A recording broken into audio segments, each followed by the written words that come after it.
The resurrection of Jesus Christ carries with it many, many wonderful implications. The first is that it vindicates Jesus. In other words, there were some people who thought that if Jesus died on the cross, it could only be because he deserved it. He was declared guilty by a Roman court. And the Old Testament itself insisted that anyone who hangs on a tree is under the curse of God. But as it turns out, he did not die as a damned man because of his own sin. Rather, he was bearing the sin of others. And that sacrifice so pleased God that God raised him from the dead. And thus, his resurrection is a form of vindication. It is proof positive that when Jesus said with his dying words, "It is finished," God agreed, his Father agreed. The work of redemption had been accomplished, and the Father vindicates Jesus through the resurrection. But it also demonstrates the gospel's concern for human beings embodied. In other words, there are some people who think of our ultimate state as kind of ethereal spirit beings without any connection with bodies or the like.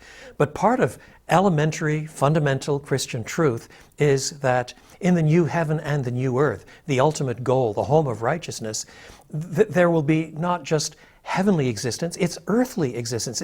It's a new heaven and a new earth, and we will have resurrection bodies like Christ's. That's one of the great arguments of 1 Corinthians 15. Paul argues that if Christ rose from the dead in a resurrection body, which, however strange in some ways and remarkable it was, could be touched and handled, which could be spoken to, which could be seen, and which could actually eat human food, then when we who are finally resurrected on the last day come into that final state, we will have resurrection bodies like his resurrection body. That is our destination. So his resurrection implies the first fruit of what is often called the general resurrection at the end of the age. All human beings will be resurrected, whether to life or to condemnation, because we are essentially embodied people.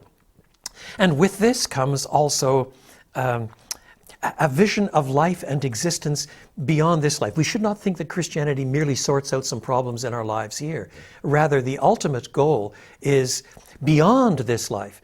When we get older and more hairs fall out and arthritis kicks in, or we slink away into dementia, we all face the weakness of declining years.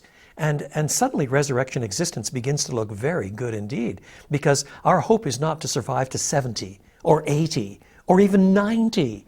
Our hope finally is a body like Christ's resurrection body. And his is the first fruit. Ours has been secured by him, and we are coming along behind him to join him in resurrection existence, full-bodied resurrection existence in the new heaven and the new earth, the home of righteousness.